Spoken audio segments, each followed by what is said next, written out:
It started like any other regular afternoon. I was sipping my tea, staring out the window at the waves crashing against the shore, a routine I had come to cherish over the years. The sun was slowly sinking into the horizon, casting a golden glow over the water, and I felt at peace. My beach house had always been my sanctuary, a place where memories of Peter and I lived, a place where time seemed to stand still. But then, the phone rang. It was Jack. "Mum, we need to talk," he said, his voice a little strained. I could sense something wasn't right from the way he spoke, but I brushed it off, thinking it was just the usual. He often called to check in, to talk about life, or sometimes just to update me on his work. But this one was different. "What's going on, sweetheart?" I asked, trying to sound calm, even though a knot had formed in my stomach. "I've been thinking about the house," he began, and I felt my heart skip a beat. He had been talking about selling it for months, but I never thought he would actually go through with it. I had built this house with Peter, brick by brick, and it held everything I loved. How could he even consider selling it? "Jack, what do you mean?" "You know how much this house means to me," I said, trying to steady my voice. I had lived in this house for over 30 years, and the thought of parting with it felt like losing a piece of myself. "I know, Mom, but it's time. The house is too much for you now. You're getting older, and it's just too big. You shouldn't have to deal with the upkeep anymore," Jack explained. His voice was calm, but there was an edge to it. I could hear the finality in his tone. House was too much for me. My heart ached at the thought. I was 75. Yes, but I had always taken care of myself and this house. I was proud of what I had built. I had raised him here, had laughed, cried, and grown old in these walls. It wasn't just a house to me. It was home. "Jack, I don't want to sell the house." "Not yet," I replied, trying to keep the emotion from seeping into my voice. "Why don't we talk about it more when I see you next week?" But before I could say anything more, Jack interrupted. "Mum, I've already made arrangements. The beach house and your car are sold. We're moving you into something smaller, closer to me. You'll be safe there." My world stopped. My car? The beach house? Sold? The words didn't register at first. I felt like I was floating, detached from reality. "Jack, what are you talking about?" My voice was trembling now, fear creeping in. "You can't just sell everything without asking me. I'm not ready for this." "I know it's hard, but it's for your own good," Jack said, and I could hear the frustration creeping into his voice now. "It's already done, Mom. We're leaving tomorrow to move you into a place that's better for you. I'm doing this because I love you." And with those words, everything shifted. It was like the rug had been pulled from under me. My son, my only child, was taking away everything I had left, everything that mattered to me. And for what? For my safety? To make life easier for him. "I didn't want to make it harder on you," he added, as if that would make everything better. "But I know what's best." "Jack," I whispered, my heart heavy. "You don't understand." But it was too late. The decision had been made, and I had no choice but to go along with it. I spent the rest of the day in a daze.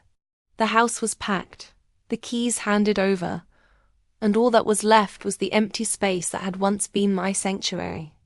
The house that had been filled with memories of Peter, with laughter and love, was no longer mine. As I packed my things, trying to come to terms with everything, I couldn't help but feel betrayed. Jack didn't see it. He thought he was doing what was best for me. But how could he take everything from me, without even asking, without even considering my feelings? That night, I lay in bed, staring up at the ceiling, the darkness around me, almost suffocating. I couldn't stop thinking about the life I had built here, the memories I had made. They were all slipping away, out of my reach. And Jack? He had become someone I didn't recognize. He had taken away the one thing that mattered to me. And for what?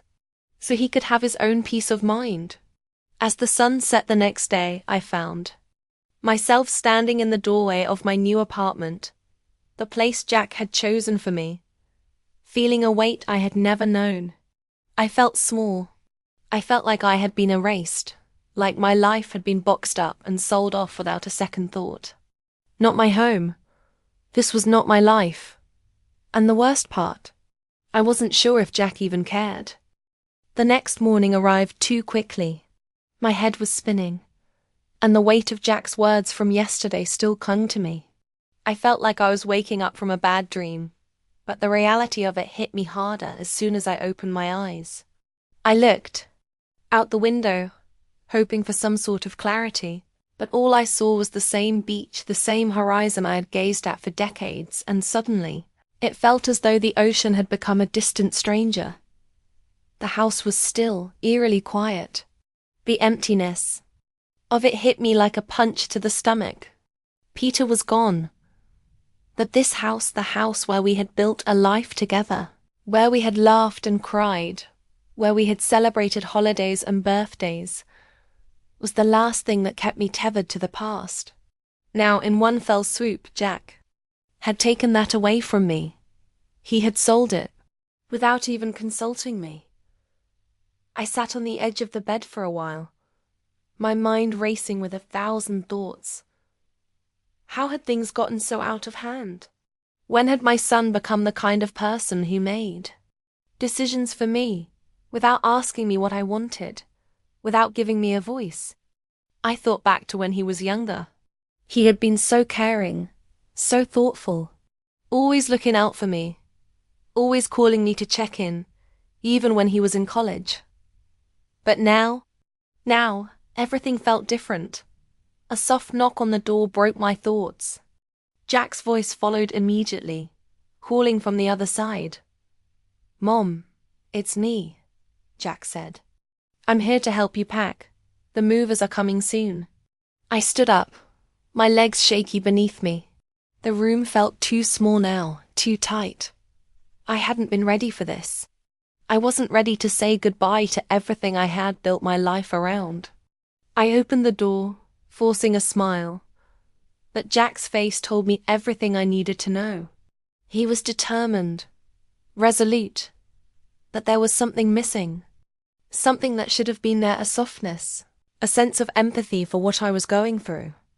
He looked at me expectantly, as if waiting for me to jump into action, to get moving. But I wasn't ready. I couldn't just pack up my life and walk away. I wanted to scream at him, to tell him that he couldn't take everything from me. But instead, I held my breath and tried to steady myself. "I'm not ready," I said quietly, my voice barely audible. "I need time, Jack. I need time to process this." He sighed, running a hand through his hair. "Mum, we've talked about this before. This is for the best. You know it. You'll feel better once you're settled in. This place, it's too big for you. You don't need all this space." I felt the sting of his words. Too big for me. The words echoed in my mind. The house wasn't too big for me. It had been my sanctuary, my refuge. And now, just like that, it was being stripped away from me. "I don't care about the size of the house, Jack," I said, my voice shaking with emotion.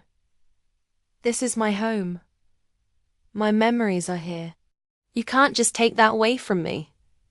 I don't want to leave." Jack stepped closer, his face softening.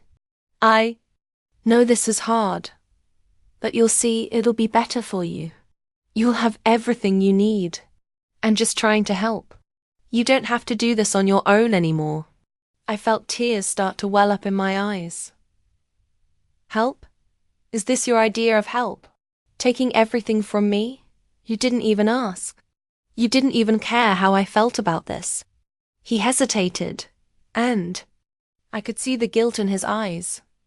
but it was fleeting, replaced by that same determination I had seen on the phone call. I'm doing this because I care about you, Mom. I really do. But I also need to do what's best for us, for the family. I shook my head, feeling a lump form in my throat. Best for the family. I repeated, my voice cracking. I don't know what this is anymore, Jack. It doesn't feel like family. It feels like I'm being pushed aside, like my needs don't matter. Mum, he said, his voice gentle but firm. I understand that you're upset, but this is the right decision. You have to trust me. We're doing what's best for you. You'll see. I couldn't hold back the tears anymore. I felt the floodgates open, and all the grief, all the pain, everything I had been holding in for so long came pouring out. My chest felt tight with the weight of it all.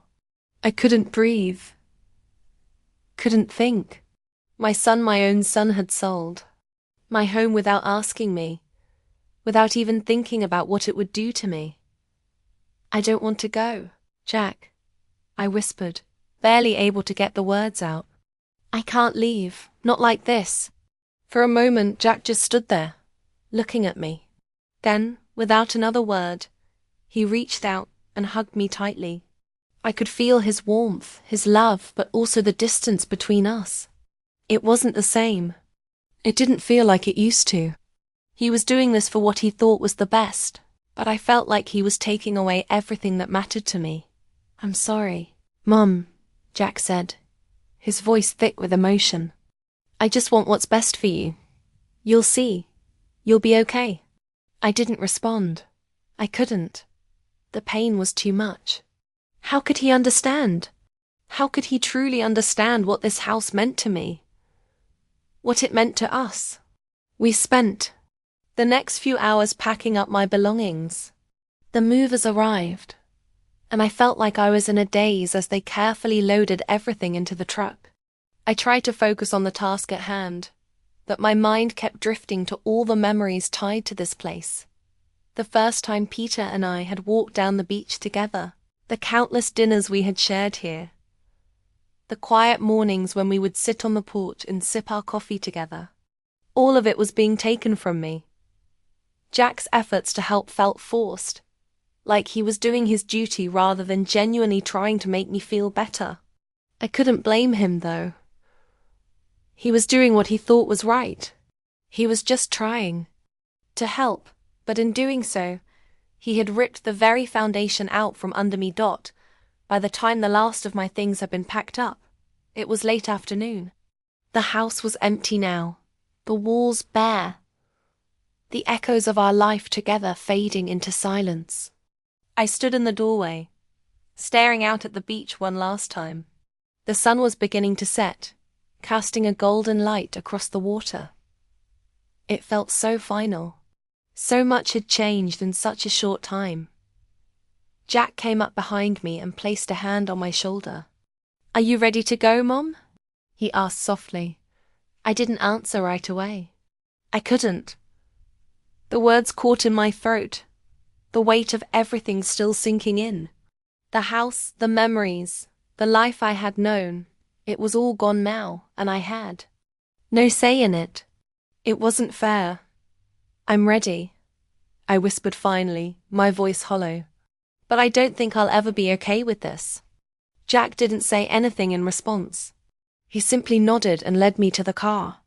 As I climbed into the passenger seat, I couldn't shake the feeling that my life had been turned upside down. The beach house, my sanctuary, was gone, and with it, a part of me. I looked out the window as we drove away, the sight of the beach fading behind us. I felt a strange mixture of sadness, anger, and betrayal.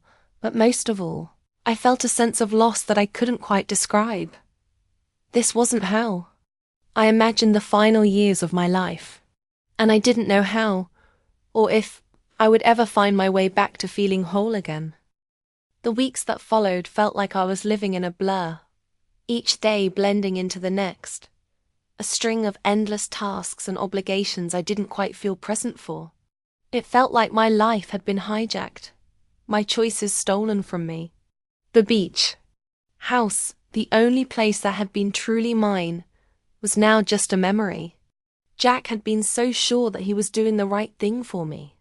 But what he hadn't realized was that in his quest to help, he had broken something inside me, that we moved into a small apartment in the city. It wasn't much, but it was safe. As Jack kept reminding me, the apartment was clean and neat, but it lacked the warmth, the memories that filled every corner of the beach house. The view from the windows wasn't the soft, endless ocean. Instead, I stared out at rows of other, tall buildings. The sound of waves crashing against the shore had been replaced by the distant hum of traffic. It wasn't just the change in scenery. It was the change in my relationship with Jack that hurt the most. He tried to visit regularly, bringing groceries, or offering to take me out for dinner, but it felt forced, like we were strangers living under the same roof. He would talk about his work, his plans, his goals, all with the same enthusiasm, as though nothing had happened. But I could feel it, the distance, the thing between us that had shifted and could never go back to what it once was. One afternoon, as I was sitting in my new apartment, sipping a cup of tea and flipping through an old photo album, I thought about the woman I used to be. I had once been strong. I had lived life on my own terms. I had raised Jack with love and discipline, teaching him the value of hard work and integrity. But now, I wasn't sure where the strength had gone. I felt like a shadow of my former self. As I turned the pages of the album, a picture of the beach house caught my eye. There it was, smiling back at me, the life I had built, full of light and color, with Peter by my side. The house was full of love, memories of birthdays and anniversaries, of quiet mornings on the porch with a cup of coffee. Just the two of us, feeling content and at peace. And now, it was all gone. Vanished. Taken from me by my own son. I didn't know who I was anymore. I had spent years building my life around that house, making it my home, my safe place. Without it, I felt exposed, vulnerable. The memories haunted me, clinging to every corner of this new, sterile apartment. I could feel Peter's absence in every room, the quiet echo of what used to be. But I wasn't going to let Jack see me falter. Not yet. I wanted to be strong for him. Maybe, in his eyes, he thought he was doing what was best for me. He said that it was for my own good. But deep down, I knew the truth. Jack had wanted the house gone for reasons of his own, not for me. He saw it as a burden, as something that tied him down. It had become too much for him to handle. And rather than face that truth, he decided to take it from me, as if it was his decision to make. The weeks dragged on, and I continued to hide my feelings. I would smile at Jack when he came by, pretending to be grateful for his help, pretending that everything was fine. But it wasn't. I missed the ocean. I missed the salty air, the sound of the waves crashing, the sight of the horizon stretching out endlessly. I missed the life I had built there, the memories of Peter and I working together to turn that house into a home. One evening, after Jack had visited and left, I stood by the window of my apartment, staring out at the busy street below. The city felt so foreign, so loud and so unkind. I longed for the peaceful days when everything felt right, when I had a purpose, when I was surrounded by the things that made me feel whole. Suddenly, a knock on the door startled me out of my thoughts. It was Jack again. But this time, something was different in the way he stood at the door. He wasn't his usual confident self. His shoulders were slumped, and his face was drawn with worry. "Mom, can we talk?" he asked, his voice tight. Stepped aside to let him in. We sat down on the couch, and for a moment, neither of us spoke. The silence between us was heavy, like a wall that neither of us knew how to break. Finally, Jack cleared his throat. "I've been thinking a lot about what happened," he began, his voice shaking slightly. "I know I've messed up. I know I hurt you by selling the house, and I didn't even stop to ask how you felt. I just ... I thought I was doing the right thing. But I see now that I wasn't. I'm sorry, Mom." His words hit me like a wave crashing against the shore. I wasn't sure what to say. All the emotions I had kept bottled up for so long surged. Inside me, anger, betrayal, confusion. But most of all, I felt a deep, aching sadness. I had always been there for Jack, supporting him through everything. But now, here he was, finally admitting that he had wronged me. "I don't know if I can forgive you, Jack," I said softly, my voice trembling. "You took everything from me. That house was all I had left of your father. You knew how much it meant to me. And you just sold it without asking me. You didn't even care." He looked down at his hands, his face flushed with shame. "I was wrong," he admitted, his voice quiet. "I thought I was helping you, but all I did was make things worse. I should have talked to you. I should have respected your wishes." For the first time in what felt like forever, I saw the man my son had become a man who was willing to face his mistakes and apologize. It was a small comfort, but it didn't erase the hurt. "I don't know how to move on from this, Jack," I said, my voice cracking. "I don't know how to fix what's been broken." Jack reached out, his hand trembling as he touched mine. "We'll figure it out, Mum. I promise we will. I know I can't undo what I did, but I want to make it right. I don't want to lose. You're the only family I've got left." His words made my heart ache. I wanted to believe him. I wanted to trust him again. But the pain of losing my home, the life I had worked so hard for, was too fresh. I wasn't sure if I could let go of the resentment, of the feeling that Jack had chosen his convenience over my happiness. "We'll see," I whispered, pulling my hand away gently. "But it's going to take time." And with that, Jack left. The apartment once again fell silent, the weight of the conversation hanging heavily in the air. I was left to ponder the future of our relationship. Could we rebuild it? Or had too much been broken for it to ever be the same? The truth was, I didn't know. But one thing was certain. Everything had changed.